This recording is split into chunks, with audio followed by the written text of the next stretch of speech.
நான் ஒரு லேப்டாப் வச்சிருக்கேன் சார். 100% ஃபுல் பேட்டரி சார்ஜ் போட்டேன்.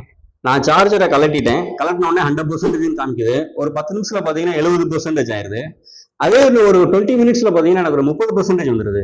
முதல்ல பாத்தீங்கன்னா 100% காமிச்சது, நான் சார்ஜர் உருவின உடனே எனக்கு 0% வர்றதுக்கு குறைஞ்சது 3 மணி நேரமா தான் ஆகணும். ஒரு 2 ஹவர்ஸ் ஆகும். ஆனா என்னோட இதுல 10 நிமிஷம் 20 நிமிஷத்துக்குள்ள பேட்டரி பேக்கப் சல்லுன்னு இறங்கிருது அப்படின்னா, ரெண்டு விஷயம். ஒண்ணு வந்து பாத்தீங்கன்னா நம்மளோட பேட்டரி பேக்கப் சரியில்லாம இருக்கிறதுனால அந்த ஒரு ஃபால்ட் வரும். ரெண்டாவது, நான் என்னதான் சாஃப்ட்வேர்ஸ் ஓஎஸ் எல்லாம் போட்டு இன்ஸ்டால் பண்ணி நான் ஒர்க் பண்ணாமலே லேப்டாப் வச்சிருந்தாலும் இந்த ப்ராசஸர் என்ன பண்ணுன்னா, பேக்ரவுண்ட்ல இருக்கக்கூடிய டாக்குமெண்ட் அப்டேட் ஆகிட்டே இருக்கும். எக்ஸாம்பிள் ஓஎஸ்ஏ அப்டேட் ஆகும்.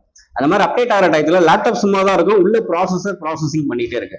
அந்த ஒர்க்கை அது பார்த்துட்டே இருக்கிறதுனால கூட பேட்டரியில இருக்கக்கூடிய டிஸ்பிளேயோட ஒர்க்கு, ஆக்சுவலி பேட்டரியோட ஒர்க்கு குறைஞ்சிக்கிட்டே இருக்கு. சரிங்களா?